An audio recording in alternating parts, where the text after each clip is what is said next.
Hello दोस्तों, मैं उदय डागर आप सभी का फिर से स्वागत करता हूं आपके अपने चैनल एग्जाम न्यूज बाय उदय सर में।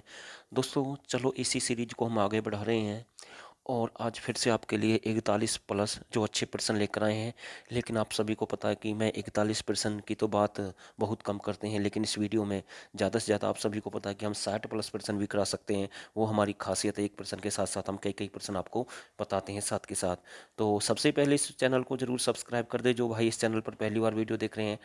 और प्लीज़ आपका फ़र्ज़ बनता है कि इस वीडियो को ज़्यादा से ज़्यादा शेयर करें। और हो सके तो जो भाई नए हैं, जो नए साथी हमारे चैनल पर, वो बेल आइकन वाला बटन ज़रूर प्रेस करें। अगर आप ऐसा नहीं करेंगे तो नेक्स्ट वीडियो का नोटिफिकेशन आपको समय पर नहीं मिलेगा। तो इस सेशन की मैं शुरुआत कर रहा हूँ। 41 प्लस प्रश्न आप देख पा रहे हैं। तो मेरा पहला प्रश्न है, कुछ प्रश्न ऐसे मिलेंगे जो आपको अनजाने में मतलब कि नए प्रश्न देखने को मिलेंगे। कुछ ऐसे हो सकता है वो आपको आते हों या फिर आपने पहले भी उनकी तैयारी की हो लगभग, पर मैं इतना कह सकता हूँ कि बहुत कुछ आपको नया इस वीडियो में देखने को मिलेगा।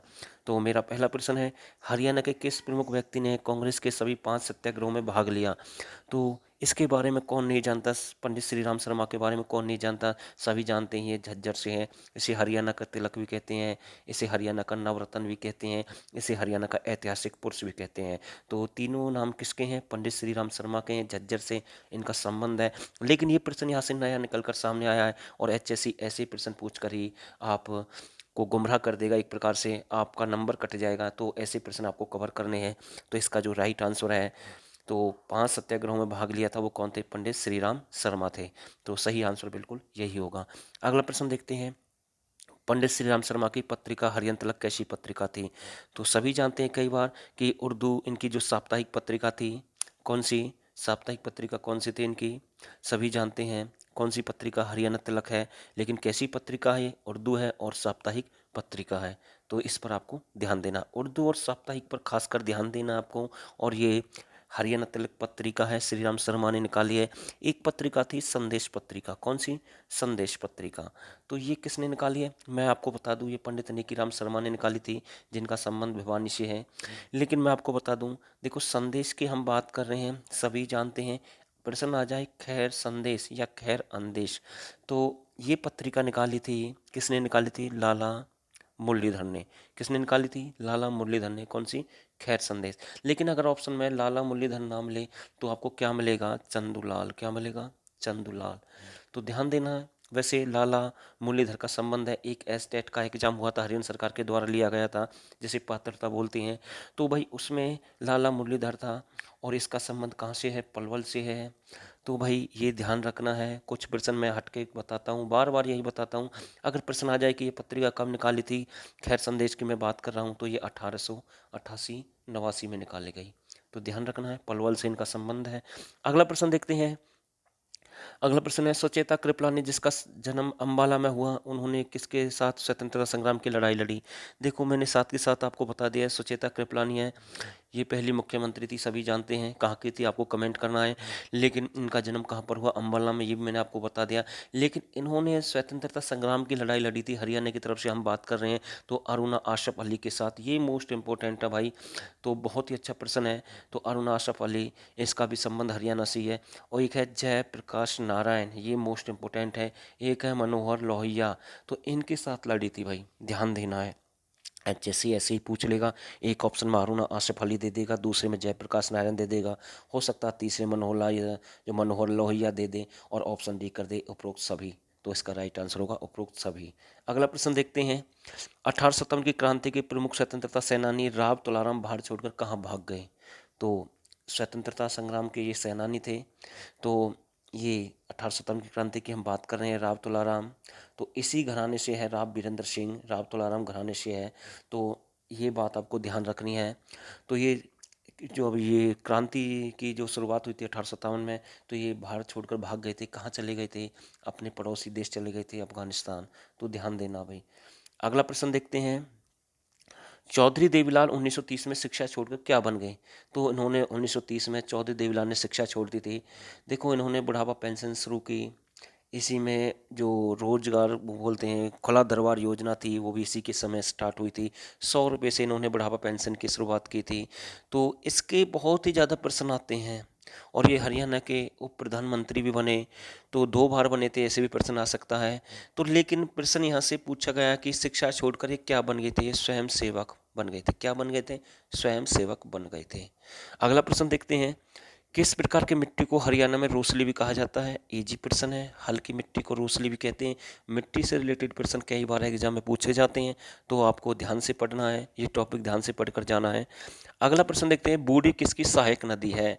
देखो, पथराला बांध है, रेणुका है, या फिर बूढ़ी सहायक नदियाँ हैं। ऐसे प्रश्न एग्जाम में बहुत सारे आते हैं, तो भाई गहराई से पढ़कर जरूर जाएं। मैं फिर से कहता हूं, मैं फिर दावे के साथ कहता हूं, अगर आप हरियाणा जीके से स्ट्रॉन्ग कर जाएंगे तो आपका वीक पॉइंट है, जैसे मैथ है, इंग्लिश है, या फिर साइंस है, जहां पर आपके नंबर कट जाते हैं, तो उसकी भरपाई हो सकती है हरियाणा जीके में।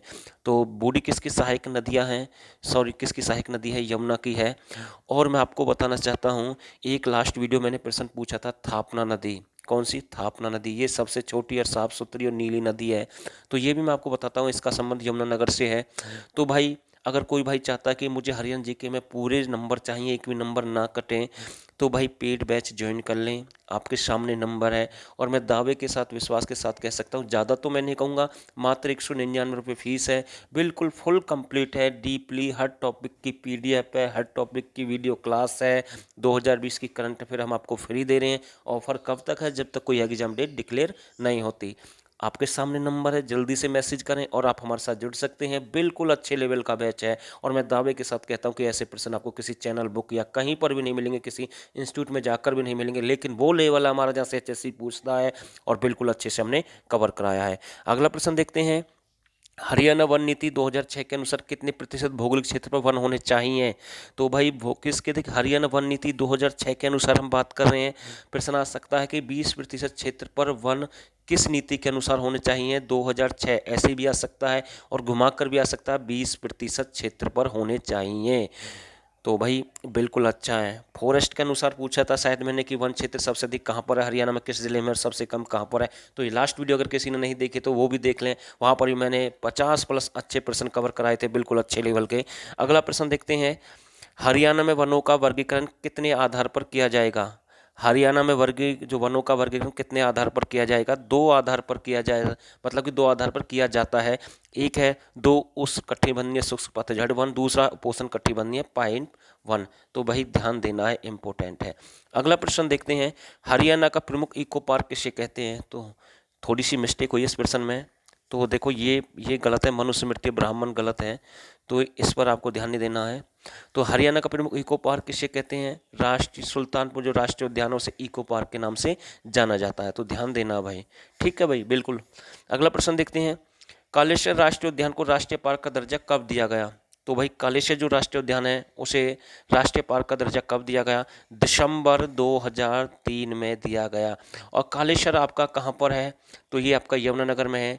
एक बार एचएससी ने अभी ऑनलाइन एग्जाम हुए थे, पूछा था भाई, साल के वृक्ष नहीं था उसमें, साल के वृक्ष नहीं दिया था ऑप्शन में, उसमें पूछा था नमक के वृक्ष कहाँ पर पाए जाते हैं। तो भाई एचएससी है, कुछ भी पूछ सकता है, और ये कालेश्वर में पाए जाते हैं। और कालेश्वर आपका कहाँ पर है? यमुनानगर में है। एक और बात मैं आपको बता रहा हूँ, देखो कई बार ऐसा होता है कि आप हिंदी में जो प्रश्न होता है उसकी लैंग्वेज ठीक होती है, आप उसके हिसाब से उसका आंसर भी ठीक लगाते हैं, लेकिन और आंसर एचएससी कुछ और दे देता है। अगर आप उस प्रश्न को इंग्लिश में पढ़कर देखेंगे तो इंग्लिश के हिसाब से उसका आंसर बिल्कुल कुछ और मिलेगा। तो एचएससी इंग्लिश वाला मानता है कि आप चाहे कुछ भी कर लें, अगर हिंदी में आपका ठीक है ना लैंग्वेज के हिसाब से, फिर भी एचएससी उस प्रश्न को गलत कर देगा, आप चाह कर भी कुछ नहीं कर पाएंगे। तो इस बात को ध्यान देना है, इंग्लिश मानता है, इंग्लिश में जो टाइप होता है उसे सही आंसर मानता है हमेशा की तरह। तो इंग्लिश में भी जरूर देख लें, एक बार हर प्रश्न को देख लें, कोई दिक्कत हो जाती है कई बार, एक बार नज़र मारकर जरूर देखें। अगला प्रश्न देखते हैं, हरियाणा में हिरन उद्यान की स्थापना कब की गई? तो इसका जो राइट आंसर है, हरियाणा में हिरन उद्यान की स्थापना कब की गई? 1970 में की गई। तो भाई कब की गई? 1970 में की गई। और हरियाणा का हिरन उद्यान कितने एकड़ में फैला हुआ है? तो इसका जो राइट आंसर है 42 एकड़। कितने में फैला हुआ है? ये 42 एकड़ में फैला हुआ है। अगला प्रश्न देखते हैं, पर्यावरण और प्रदूषण के दृष्टिकोण से कौन सा अभ्यारण्य संवेदनशील क्षेत्र के अंतर्गत आता है? तो देखो, पर्यावरण और प्रदूषण के दृष्टिकोण से अगर हम बात करें तो अभ्यारण्य संवेदनशील क्षेत्र के अंतर्गत कौन सा आता है? खापड़वास वन्य जीव अभ्यारण्य। और ये आपका कहाँ पर है? झज्जर। कितनी बार एग्जाम में प्रश्न पूछा गया है। अगला प्रश्न देखते हैं, हरियाणा में परिवहन साधनों को कितने भागों में बांटा गया है? तो भाई देख लें, इसे भी 3 भागों में बांटा गया परिवहन संसाधनों को। एक होता है राष्ट्रीय राजमार्ग, एनएच, ये मैंने बिल्कुल डीपली कवर कराए हैं पेड बैच में। पुराने वाले नाम, नए वाले नाम, अब कौन सा 11 कहाँ से निकाला गया है, अब ऐसा कोई जिला नहीं है, तो आप समझ गए होंगे, समझदार के लिए सारा काफ़ी है। दूसरा है राज्य राजमार्ग, तो ये भी मैंने अच्छे से कवर कराए हैं। जिला स्तरीय स्थानीय सड़कें, तो मतलब ये तीनों मैंने अच्छे से कवर कराए हैं। कहाँ पर, पेड बैच में बिल्कुल फुल कंप्लीट करा दिए हैं। अगला प्रश्न देखते हैं, महापुराण के रचयिता पुष्पदंत ने हरियाणा किस शब्द में कहा है, किस सदी में कहा है?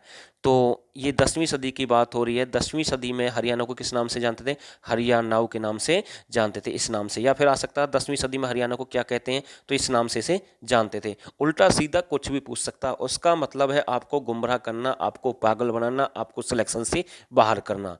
तो ये होता है काम एचएससी का। अगला प्रश्न देखते हैं, शमीम शर्मा हरियाणा के कौन थे? शमीम शर्मा हरियाणा के कौन थे? तो एक प्रसिद्ध साहित्यकार हैं, कौन? शमीम शर्मा। नया प्रश्न है भाई, बिल्कुल।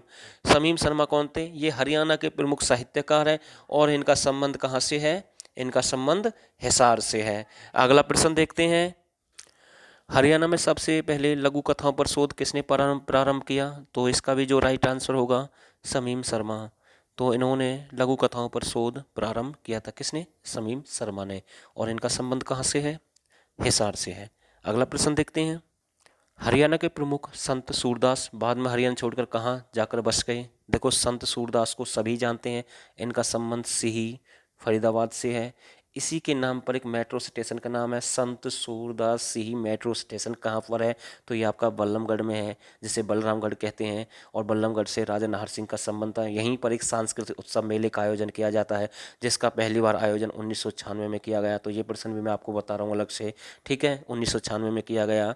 तो ये राजा नाहर सिंह के महल में लगता है, तो ये बातें भी आपको ध्यान रखनी है। और दूसरी बात, तो ये बाद में हरियाणा छोड़कर कहाँ चले गए? तो ये कहाँ जाकर बस गए थे? गऊ घाट पर बस गए थे, मथुरा आगरा में जाकर। तो ध्यान देना है, ये प्रश्न भी अच्छा है, आ सकता है यहाँ से एग्जाम में। कई बार पूछ लेता, 1.25 लाख मंत्रों की रचना किसने की? तो उसका भी राइट आंसर होगा संत सूरदास। ध्यान देना भाई, संत सूरदास।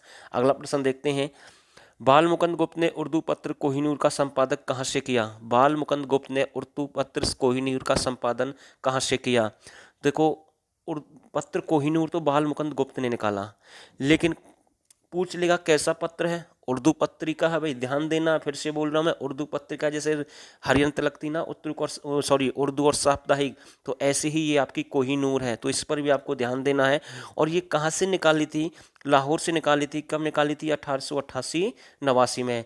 बस आपको ये ध्यान देना है, जब खैर संदेश थी ना, खैर संदेश पत्रिका निकाली थी लाला मुरलीधर ने, उसी टाइम इसे निकाल दिया गया। तो दोनों की एक डेट है, तो दोनों को एक साथ अटैच कर दें, ध्यान रहेगा। काफ़ी टाइम तक आप भूलेंगे नहीं, लंबे टाइम तक आप याद रखेंगे। तो यहाँ से हो सकता है एग्जाम में ये प्रश्न पूछ लिया जाए।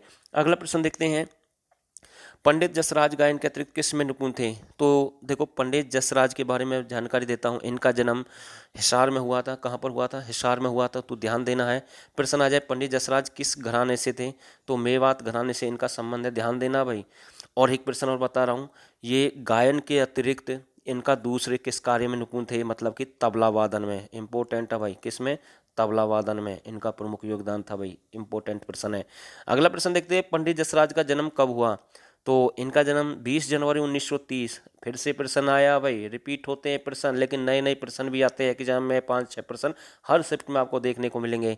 और मैं फिर से कह रहा हूँ, जल्दी से ज्वाइन कर लें। 199 रुपये में आप गरीब नहीं होंगे, मैं अमीर नहीं हूँगा। हो सकता है आपको यहाँ से नौकरी मिल जाए और आपका जीवन सुधर जाए, आपका रोजगार इतना अच्छा हो जाए कि आपको ज़िंदगी भर कोई दिक्कत ना हो। तो भाई, नौकरी बड़ी मेहनत से मिलती है। इसके लिए क्या क्या करना पड़ता है, जिन बच्चों का सिलेक्शन हुआ उनसे पूछे कि कितनी बड़ी मेहनत करनी पड़ती है नौकरियों के लिए। अगला प्रश्न देखते हैं, सुनीता जैन कौन थी? इंपॉर्टेंट है भाई, इसके बारे में बहुत जानकारी दूंगा। सुनीता जैन कौन थी? तो ये एक प्रमुख रचनाकार है, ध्यान देना है। और अम्बाला से है। कहाँ से? प्रमुख रचनाकार है, अम्बाला से है। इसकी जो प्रमुख रचनाएं बताता हूँ, एक और दिन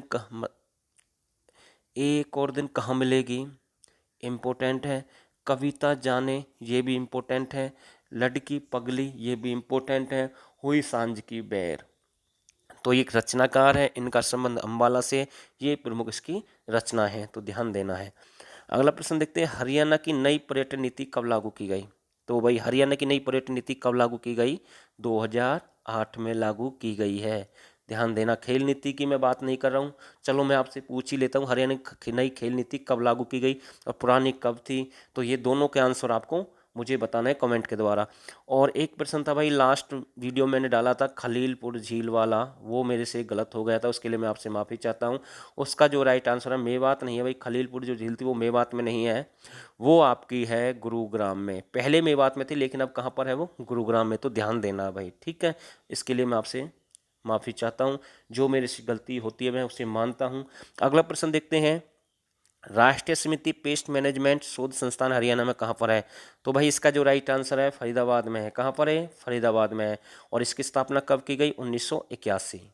अगला प्रश्न देखते हैं, अंसल विश्वविद्यालय हरियाणा में कहाँ पर? हो सकता है ये प्रश्न आपको एग्जाम में देखने को मिले, अंसल विश्वविद्यालय कहाँ पर है? तो ये आपका कैथल में है। और इसकी स्थापना कब की गई? 2011 में की गई। तो नया प्रश्न है। तो इस वीडियो में इतने ही प्रश्न हैं, तो चैनल जरूर सब्सक्राइब करें, वीडियो को ज़्यादा से ज़्यादा शेयर करें। और मैं फिर से कह रहा हूँ, स्क्रीन पर आपके सामने नंबर है, देर ना करें, मौके बार बार नहीं मिलते हैं, ज़्यादा समय नहीं है, जल्दी से ज्वाइन कर लें। और वो भाई जरूर ज्वाइन करें जिन्हें एग्जाम क्लियर करना है, जो काफ़ी दिन से मेहनत कर रहे हैं, 2 नंबर 3 नंबर 4 नंबर से रह जाते हैं, उनको जरूर बेनिफिट होगा अच्छे लेवल की तैयारी करने से। और दोस्तों, आप सभी ने इस वीडियो को यहाँ तक देखा, आप सभी का मैं बहुत बहुत धन्यवाद करता हूँ।